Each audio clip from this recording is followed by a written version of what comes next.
জীবনের গুনাহ খাতা মাফ করে দেখ, আমাদেরকে সঠিক পথে চলার তৌফিক দান করুক, মানুষের কল্যাণে কাজ করার তৌফিক দান করুক। সেটা আমরা এই বড় মজলিস থেকে আল্লাহর দরবারে আমরা ফরিয়াদ করি। একই সাথে মানুষের নেচার, স্বভাব, এটাও আমাদের আছে যে আমরা বিপদে পড়লে আল্লাহরে ডাকি, বিপদ পড়লে আল্লাহরে ভুলে যাই।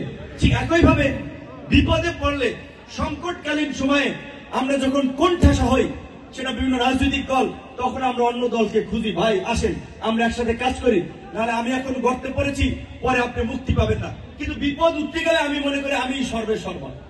তো এই কারণে এই গণ অভ্যুত্থানের পূর্বের যে পরিস্থিতি আওয়ামী লীগ এই দেশে কায়েম করেছিল, সেই পরিস্থিতি যেন ফিরে না আসে, সেই রাজনৈতিক কমিটমেন্টের জায়গা থেকে রাজনৈতিক নেতৃবৃন্দকে ওই জায়গাটিতে থাকতে হবে।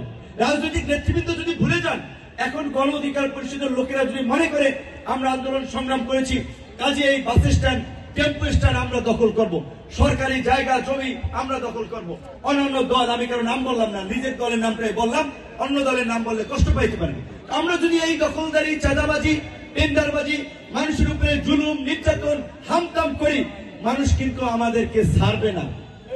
আওয়ামী লীগকে ছাড়ে নাই, কোন রাজনৈতিক নেতৃবৃন্দের ডাকে রাজনৈতিক ভাবে কিন্তু আন্দোলন গড়ে ওঠে নাই, ছাত্র জনতার স্বতঃস্ফূর্ত প্রচেষ্টার মধ্যে দিয়ে, অংশগ্রহণের মধ্যে দিয়ে এই গণ অভ্যুত্থান হয়েছে। কাজী রাজনৈতিক নেতৃবৃন্দকে আমি বলবো, আপনাদের সহনশীল হওয়া প্রয়োজন, জনগণের প্রতি আপনাদের সহমর্মিতা প্রয়োজন। এখনই যদি খাওয়ান দাওয়ানের জন্য ব্যস্ত হয়ে পড়েন, জনগণ কিন্তু ভোটের সময় টাক দিয়ে দেবে।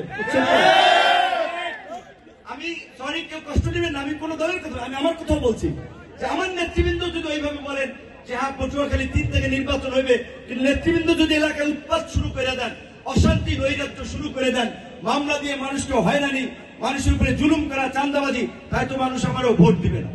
সেই জায়গা থেকে আমাদের নেতৃবৃন্দকে বলবো, আপনারা এমন কাজ করবেন না যার জন্য আমাদেরকে প্রশ্নবিদ্ধ হতে হয়, দল সম্পর্কে মানুষের নেতিবাচক দৃষ্টিভঙ্গি তৈরি হয়। সকল দলের প্রচেষ্টায়, সকলের ঐক্যবদ্ধ প্রচেষ্টায় পটুয়াখালীতে একটা সুন্দর এবং সম্প্রীতির রাজনীতি প্রতিষ্ঠিত হোক, সেই প্রত্যাশা আমরা করি। গতকালকে চাঁদপুরের ইফতার প্রোগ্রামে অংশগ্রহণ করেছিলাম।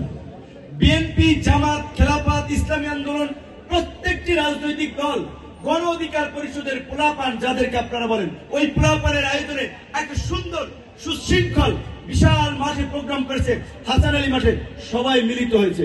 মিলিত হওয়ার পরে আমি জেলা বিএনপির সভাপতি, আমাদের ছাত্র রাজনীতির কাছের ভাই, ব্যক্তিগত সম্পর্ক মানিক ভাই, তার বাসা পুড়িয়ে দিয়েছিল আওয়ামী লীগ, দীপুমণির লোকেরা, দেখতে গিয়েছিলাম। আপনার সে বিএনপির জেলার সেক্রেটারি টেক্রেটারি সব ছাত্র দল, যুব দল, সব নেতৃবৃন্দ ছিল। কিন্তু দুঃখজনক, আমার এলাকায় আসলে কেন যেন আমি কোন রাজনৈতিক দল কিংবা কোন নেতৃবৃন্দ অযথাই একটা ঈর্ষা করেন।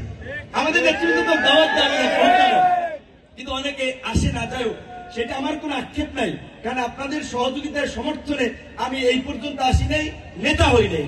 আমি নিজের যোগ্যতায়, মানুষের ভালোবাসায়, সারা বাংলাদেশের মানুষের দোয়ার মধ্যে দিয়েই আজকের জায়গাটিতে এসেছি। তবে ভালো লাগবে যদি দেখি একটা রাজনৈতিক সম্প্রীতি, সৌহার্দ্য থাকে, রাজনৈতিক ভিন্নতা থাকবে, রাজনৈতিক বৈচিত্র্য থাকবে, কিন্তু সবাই মিলে যদি তারপরও দেশ, জাতি, সমাজের স্বার্থে যদি এক জায়গায় মাঝে মাঝে মিলিত হতে পারি, কথা বলতে পারি, এই ধরনের সম্প্রীতির পরিবেশ আমাদের দরকার।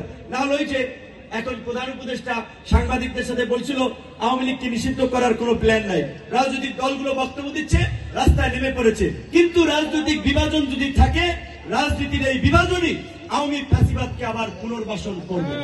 কাজেই সবাই সেই বিষয়ে সচেতন থাকবেন, এটা অনুরোধ রইল। আমাদের ইমাম সাহেবকে বলবো একটা সুন্দর দোয়া করে মোনাজাত পরিচালনা করার জন্য। ধন্যবাদ।